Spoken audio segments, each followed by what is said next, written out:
Potassium is derived from the word potash, which means dried plant ashes. And because plants consume a lot of potassium,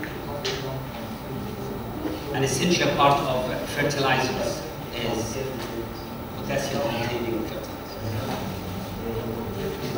Potassium is a cation necessary for all living cells, and especially very important for nerve and muscle. That's why complications of dyskalemia are commonly presented with nerve and muscle problems.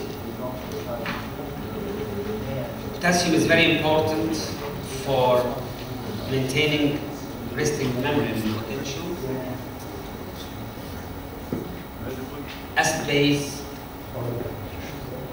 balance, as well as sharing in production of many important subjects such as glycogen and proteins. We all know that potassium is mainly an intracellular cation.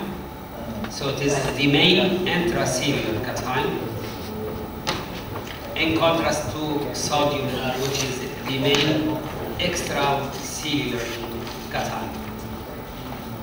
ده اللي هي سيجنال بتختار السيجنال بتاعتها ولا بتيجي الاختيار بتاع السيجنال ده. Therefore, the main bulk of potassium is intracellular. لا يفتح النظر. Especially disease which contain about 3,000 milligrams. بنسولك هي ولا ايه؟ جي؟ While much smaller amount is present in extracellular fluid. Only about 65 milligrams. كم الداتا بتاعها اكيد مش واضح.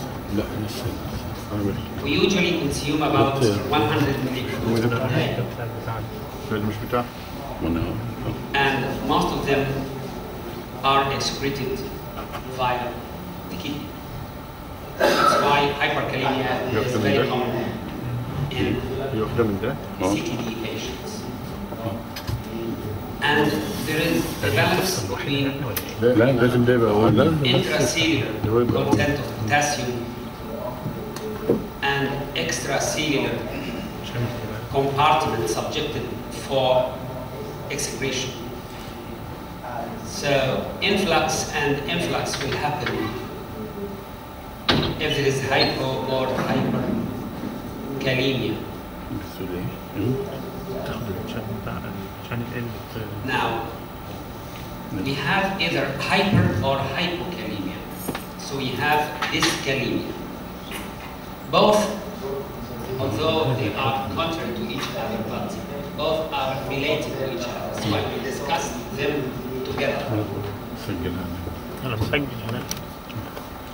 We know that hyperkalemia is much common in our hemodialysis patients compared to urology dialysis.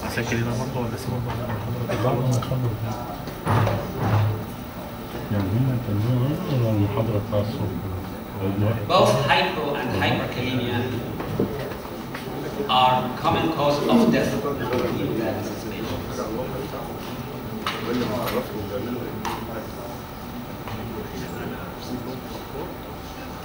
Patients with inefficient dialysis will have hyperkalemia, while patients with overdialysis will have hypokalemia. Patients with anuria on dialysis are more subject to hyperkalemia. Acid-base disturbance will affect potassium balance.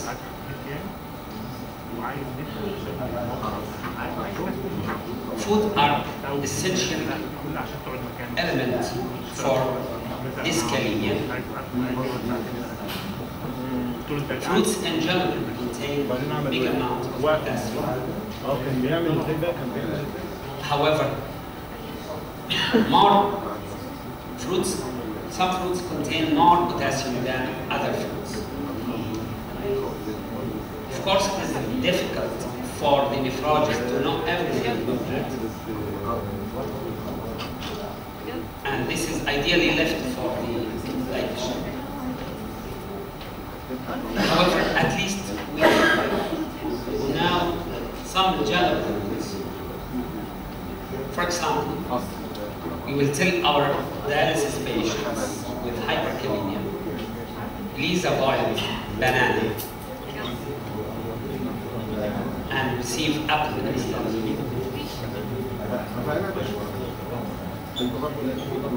Instead of receiving melons, receive watermelons and pineapple.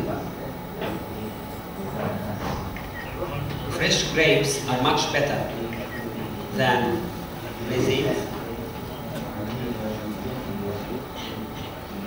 Orange contain more potassium than mandarin. Pear contain less potassium than mango.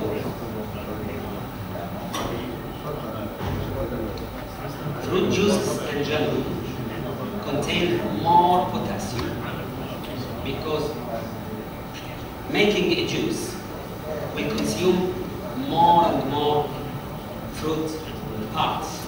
That's why juice contains more potassium. But apple juice, grape juice, cranberry juice is much less in potassium content compared to orange juice.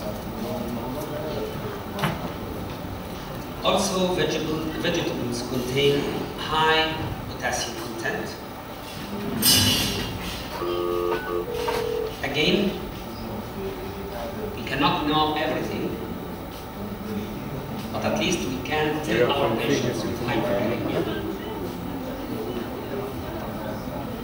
You can take fresh beans instead of dry beans,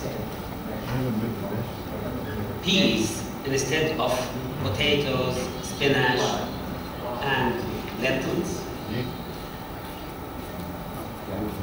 You can take salad, but please make it more with cucumber, lettuce, onion,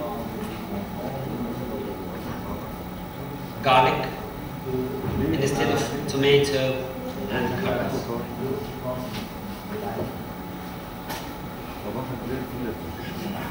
Breakfast for rich people containing bran, milk, and nuts contain high potassium. On the other hand, regular lunch containing rice, bread, without grain, contain less potassium. For desserts, those containing chocolate and nuts contain very high potassium content. On the other hand, regular cakes and pies without chocolate or nuts contain less potassium. Tea and small amounts of coffee also have a modest amount of potassium. And this is an example. And please don't be mistaken with milliequivalent and grams, because for example, banana contains 12 milliequivalent, which is about 1 gram or 1,000 milligram. On the other hand,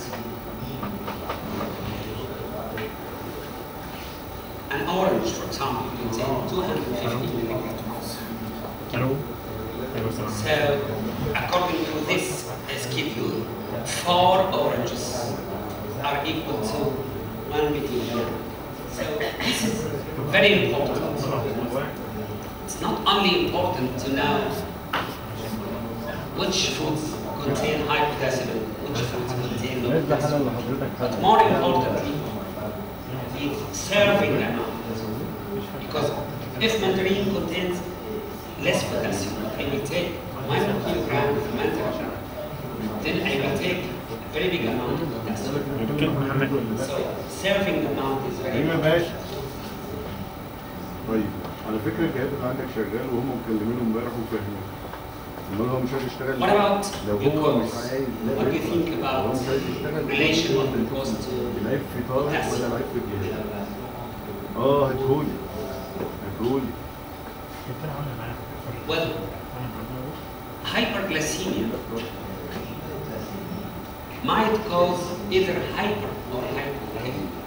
And this is a little bit tricky because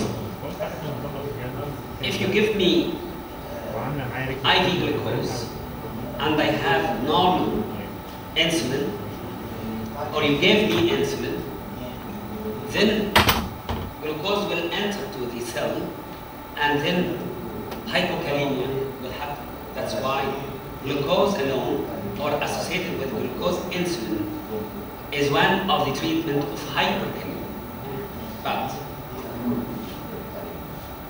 if you give me glucose while I'm diabetic, so I don't have insulin, and you didn't give me insulin, so hyperglycemia in such case will cause hyperkalemia. So for glucose to lower potassium, there must be either endogenous or exogenous insulin. If this is not present, hyperglycemia will cause paradoxically hyperkalemia. Electrolyte endocrine disturbances like any other patient. So our hemodialysis patient might be Hashim, might be Addison, and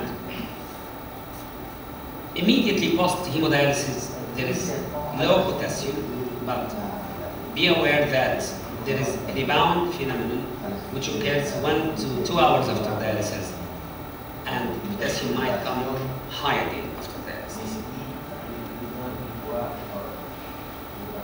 GIT losses will cause hypokalemia, while increased tissue destruction will cause hyperkalemia. Fits and muscle exercise will cause hyperkalemia, while hypomagnesemia and also hypocalcemia will cause hyperkalemia. Potassium sparing and potassium losing diuretics, beta blockers and beta stimulants,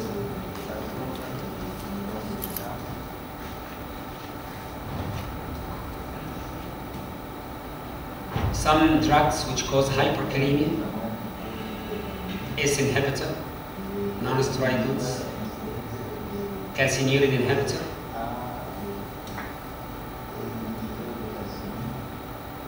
hemolysis, blood transfusion, especially old blood, and post-parathyroid.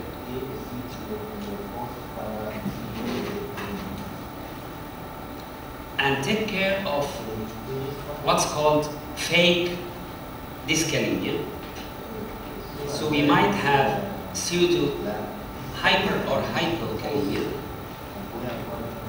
Cooling of the sample will cause pseudo hyperkalemia.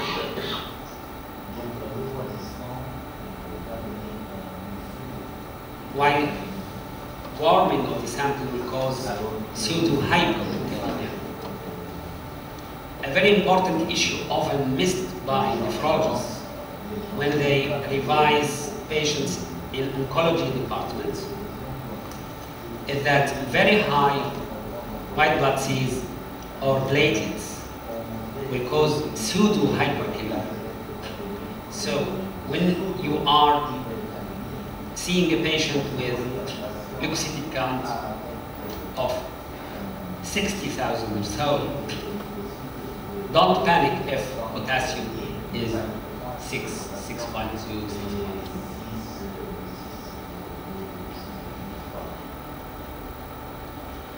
Again, manifestations of both low and high potassium are nearly similar. Both conditions might be completely asymptomatic. Both may present with muscle weakness,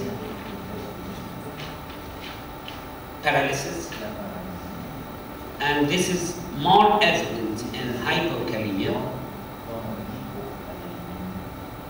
which might progress to ileus, respiratory failure, or raptor.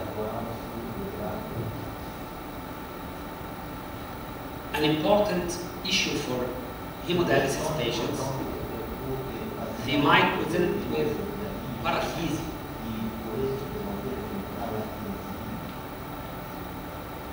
Again, cardiac manifestations of dyskinesia might be similar.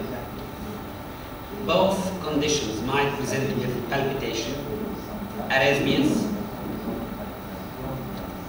and there is a great concern about the combination of digitals and hypokalemia, to the extent that if your hemodialysis patient is chronically hypokalemic or even normal kalemic, it's much better to avoid digitals.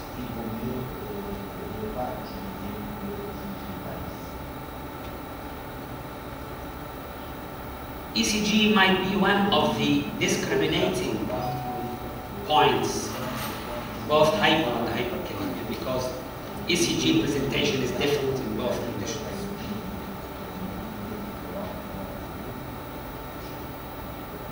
They may be similar regarding bradycardia, arrhythmia, VTAC, VF, but there are some characteristic ECG changes.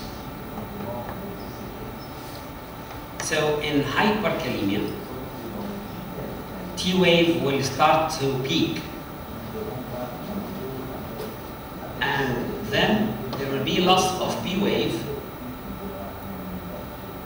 and QRS complex will lastly widen. It might progressively widen to reach what's called sine wave.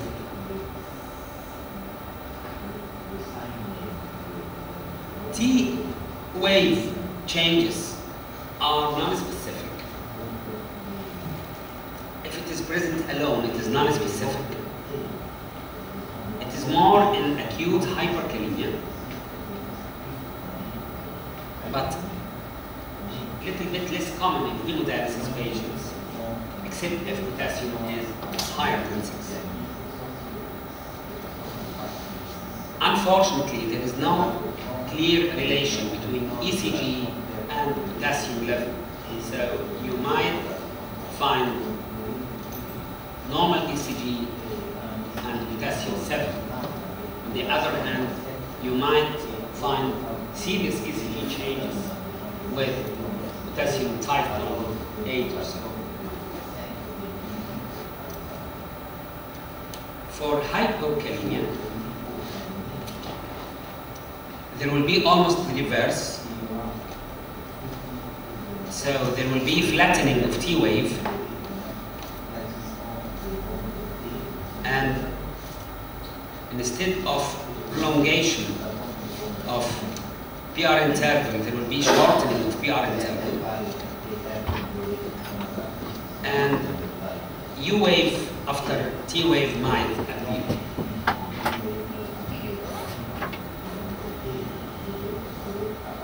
In the past, we were fighting against hyperkalemia in dialysis patients. But now we know that both conditions are serious. And studies reveal that pre-dialysis potassium of 5 to 5.5 have the lowest mortality risk. So for junior patients in our department, when they find pre-dialysis potassium of 4 or so, they don't panic.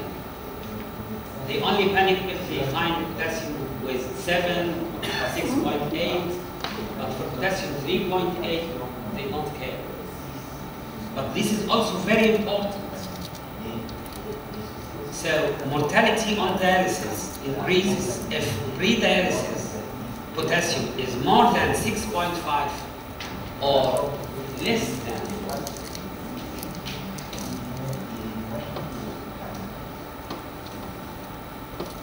So coming now to treatment and prevention.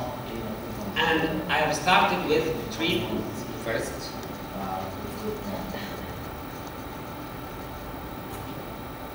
Treatment modalities of hyperkalemia can be divided on the basis of their mechanism of action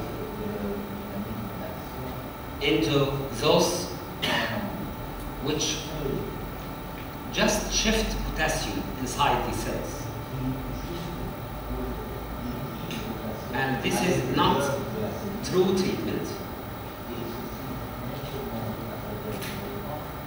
And for example, insulin, beta stimulants, correction of acidosis. And another category which actually remove potassium from the body. On the top will be hemodialysis and the potassium binding resins. All treatment of hyperkalemia might be divided according to rapidity of action. So which one you think is more rapid than the other?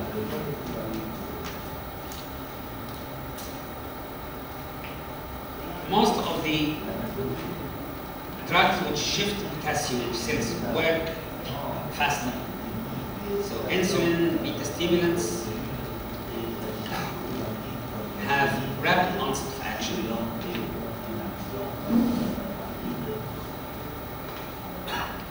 And for those which remove potassium from the body, hemodialysis will work immediately, of course.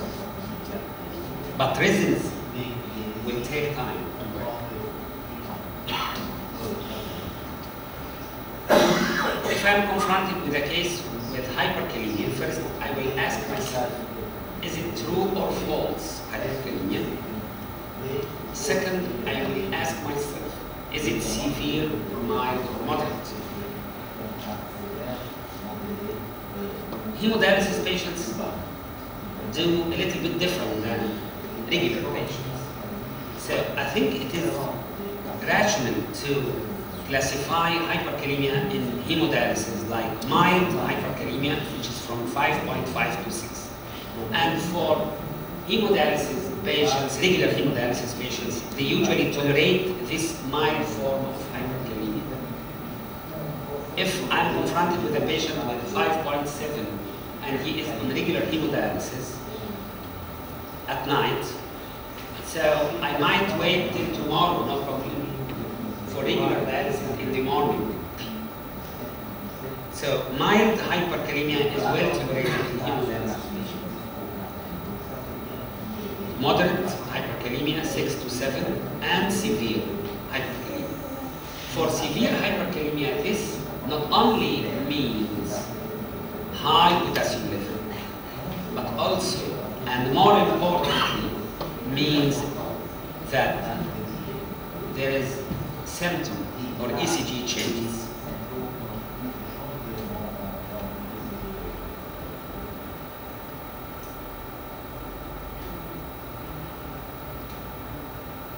And I will ask myself, is it hyperkalemia emergency? Again, it is rational to consider hyperkalemia emergency if I have serum potassium more than 6.5 to 7. If the patient is symptomatic, such as muscle weakness, arrhythmias, ECG changes. If there is ongoing tissue breakdown, like post-operative, rhabdo, or if there is ongoing calcium absorption, like GIT bleed. The first step is to protect the heart. The second, try to remove potassium from the body because this is the actual treatment. And there is also room to shift potassium from blood into the cell. The The tradition is to protect heart by IV calcium. Again, there is an issue here regarding hemodialysis patients. IV calcium might contribute to metastatic calcification. Therefore, there is always a debate between nephrologists and ER people. For emergency room people, they give IV calcium liberally for any hemodialysis patients coming with potassium like 6 or so. So they give liberally. But for the nephrologist, if I'm confronted with a patient with potassium 6.8 and he is on hemodialysis, I will not give IV calcium. I will just start hemodialysis. And for hemodialysis patients, IV calcium is only indicated if there is ECG changes beyond T-wave tending. So even if I have T-wave tending, don't give IV calcium. But if there is widened, complex, arrhythmias, yes.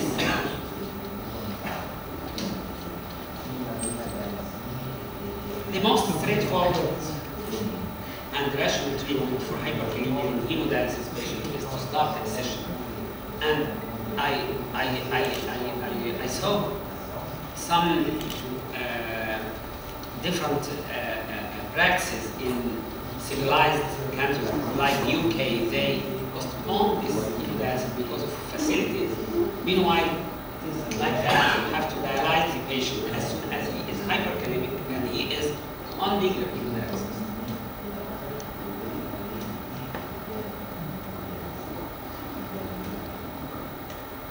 Previously, we considered this dialysate concentration. So for patients with pre-dialysis potassium 4 to 5.5, we use what's called normal potassium bath. Normal potassium bath doesn't contain normal potassium. It is basically low in potassium, but in terms of hemodialysis, we call it normal bath because we have low bath and high bath and even potassium-free bath. However, because we are more aware about the problem of hypokalemia, even in patients who come with potassium like 7 and 6.5, we previously dialyzed them with low potassium bath or potassium-free bath. But it is now more rational to use normal bath even in these patients, because rapid removal of potassium has an impact on cardiac complications. So it's much safer to give them more frequent hemodialysis sessions or even chronic therapy to increase potassium rather than acutely removing potassium. What about using the gut? How many of you use cation exchange resin in their diets? Which is the caixylate,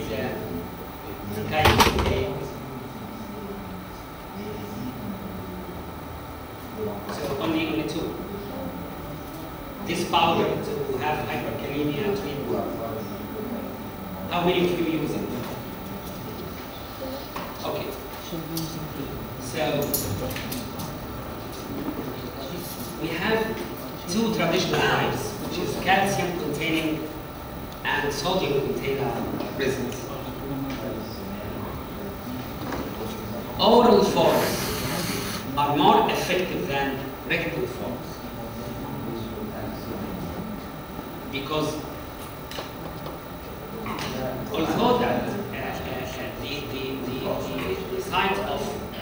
work is the colon, and it is supposed that rectal enema will be more efficacious. Yet, cation exchange depends on time of exposure. That's why oral administration will be slower but more effective. For enema to be effective, must be retained at least for 1 hour and preferably several hours to prolong time of contact.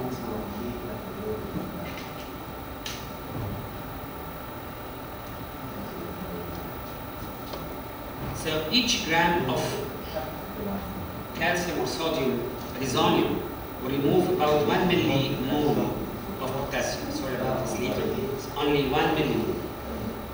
Arbitrary. So traditionally we have 2 types, calcium containing type and sodium containing type. Sodium containing type is more dangerous than calcium containing type. There might be hyperkalemia, electrolyte disturbances, and 7 years ago, FDA had black box about the use of sodium polystyrene sulfonate with sorbitol. Fortunately, we don't use sorbitol here.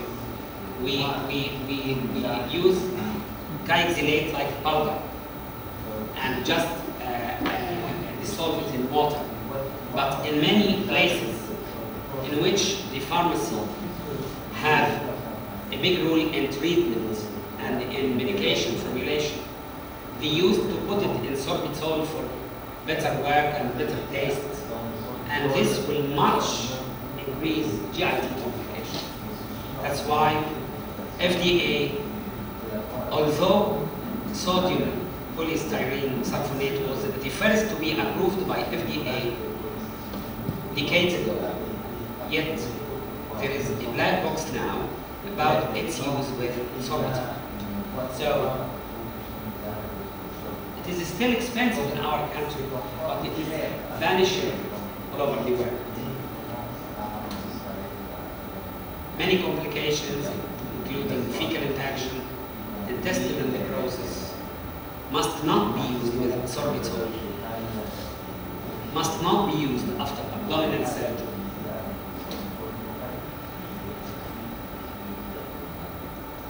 And if enemas are to be used, it should be mixed with tap water, not sorbitol. Don't give post-operatively in patients with ileus, in patients with intestinal obstruction, or any underlying bowel disease. Still, there might be a role for it if there is potentially life-threatening hyperkalemia. Dialysis is not available at the moment. Other therapies failed, and new cation exchanges are not available like in our country. What are new cation exchanges? We have one FDA approved and one phase 3 study still not approved by the FDA. So we have what's called Veltassa or Batirumab, and this is oral suspension. Again, it might cause GIT disturbances and electrolyte disturbances. FDA approved.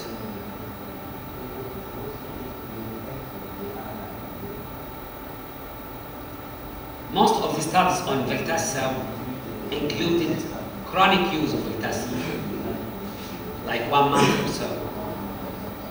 Whether it is effective and safe in acute phase, this is still to be proven. Whether it is really safer than the traditional coagulate. This needs to be proven.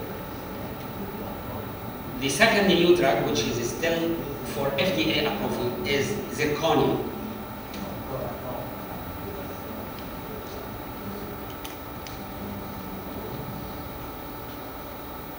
And again, it depends on adsorption,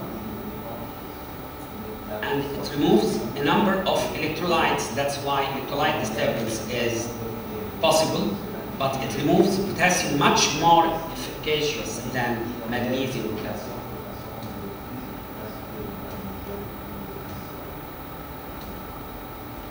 So they are waiting for FDA approval.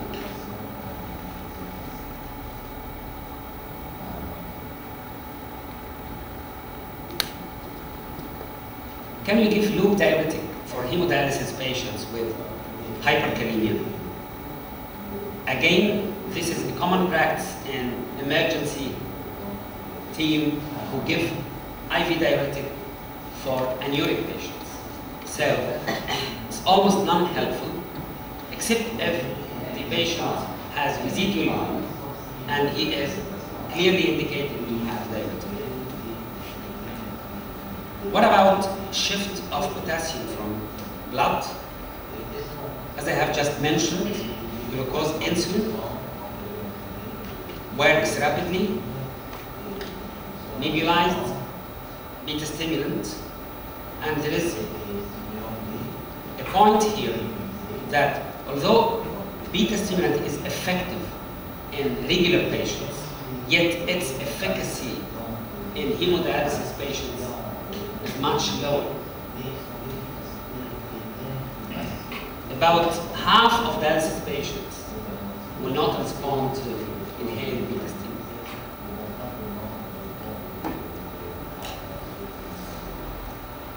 Sodium bicarbonate is not recommended except if there is a clear indication for sodium bicarbonate in hemodialysis patients. And similar to beta stimulants, many studies show that it is not effective in hemodialysis patients, with some risks of overload and sodium.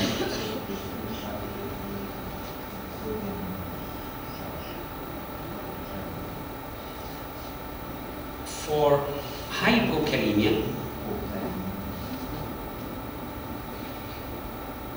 it's like regular patients. We usually resort to more simple treatment issues before giving IV potassium. And one important point is to convince our patients to take foods containing potassium. Because when you tell him, please receive banana, please receive fruits, he will be a little bit clumsy about that. So you have to explain to him that you are different from those people besides you. They have hyperkalemia and you have hypokalemia, and both are serious. For potassium-sparing diuretics, still there is a small room for spironolactone in a dose of 25 milligrams per day if kidney function works. And decrease dialysis dose, and as I have just mentioned, the regular bath is what's called normal bath, which is 2 millimolar potassium. But if potassium pre-dialysis is below 4, please increase dialysate potassium. And if you don't have this luxury in your country, like us, at least give him a small amount of potassium dialysis and take care of his diet, any other causes which might cause hypokalemia. So this is very serious. If you have pre-dialysis patient with pre-dialysis potassium below 4, this is even more serious than potassium like 6 or 6.2. You might resort to potassium supplementation. And I think indications for urgent replacement are similar to normal population.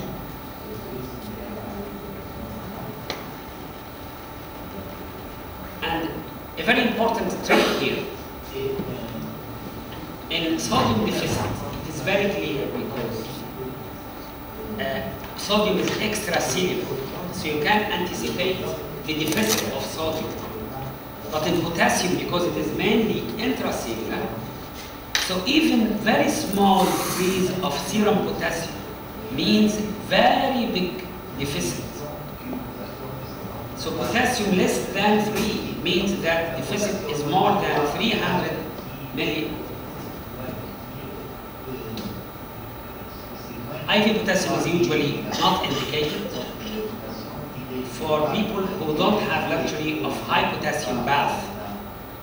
There might be a room for intradialytic use of IV potassium. Remember that 1 gram of potassium contains about 13 millimole of potassium.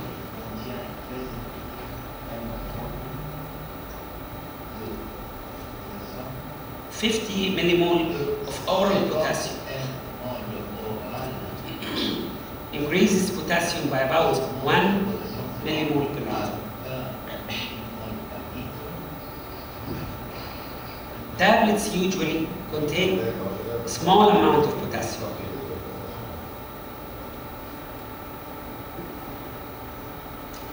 So the last word about prevention. Counseling is very important. Again, we must concentrate on serving size of food besides types of food. And although debatable, boiling or leaching of vegetables might decrease potassium.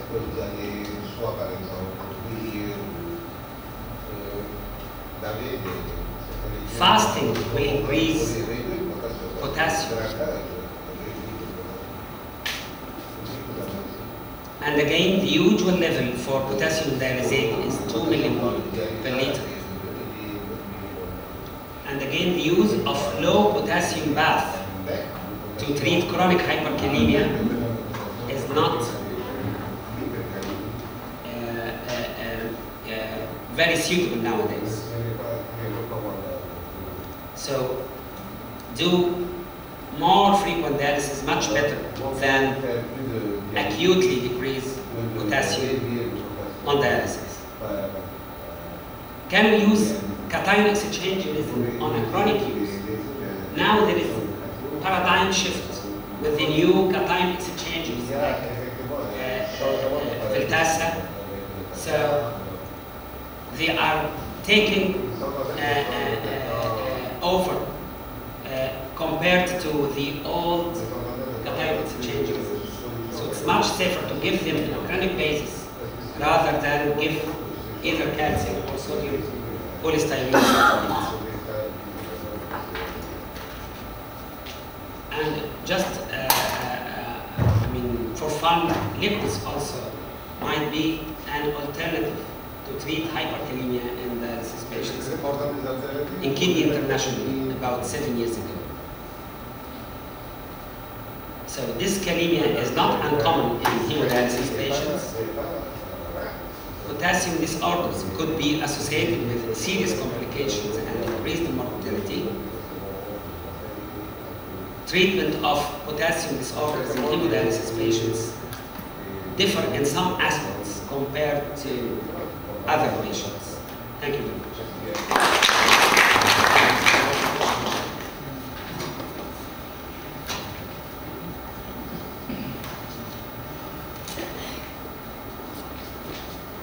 Any questions for me?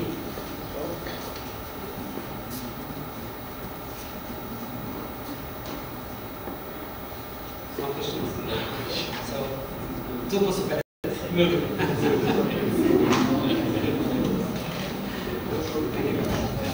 I think the next session. Thank you, Prof, for your good presentation. Thank you. So, in my country, and I think in most of African countries, the diet is a little bit different from Occident. So we have diets rich on leaves. The diet is more rich on leaves, like cassava leaves, sweet potato leaves,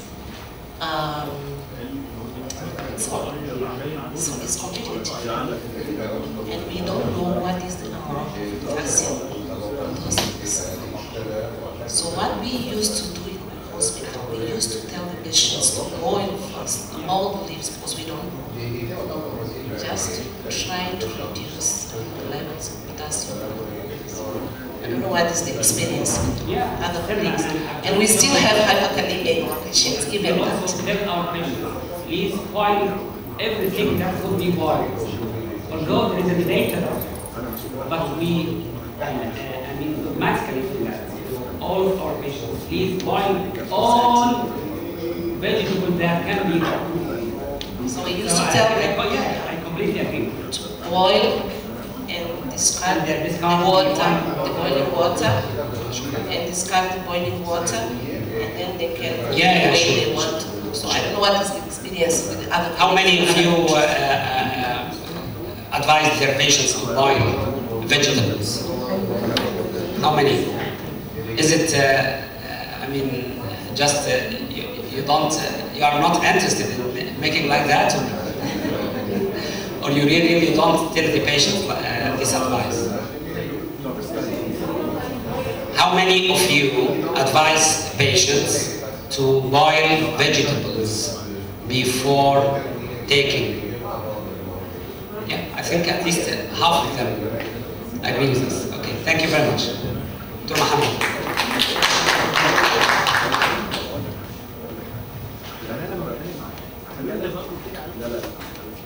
So, Dr. Mohammed is one of the nephrology pioneers in Egypt.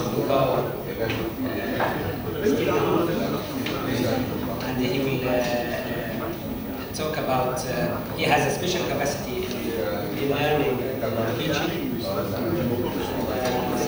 will talk about examination of evidence. It's a very important.